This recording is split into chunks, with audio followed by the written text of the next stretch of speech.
ঘুমটা ভাঙতেই চোখ খুলে দেখতে পাই আশেপাশে সব নারকেল খেকো কাকড়া। আর আমি তো বুঝে উঠতে পারছি না এই নারকেল খেকো কাকড়াগুলো এলো কোথা থেকে। আর এই কাকড়াগুলোর দাঁতে কতটা ধার দেখো, গাছের ডাল দেওয়া মাত্রই করাতের মতো কচাত করে কেটে দিল।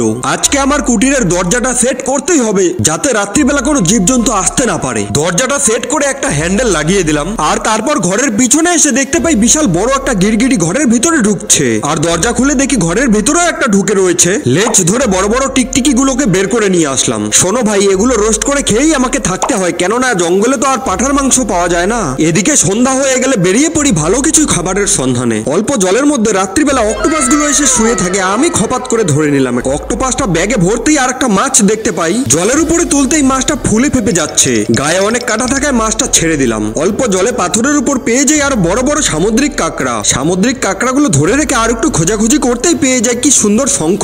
যাক, এই শঙ্খগুলো বাজারে বিক্রি করলে কিছু টাকা আসবে।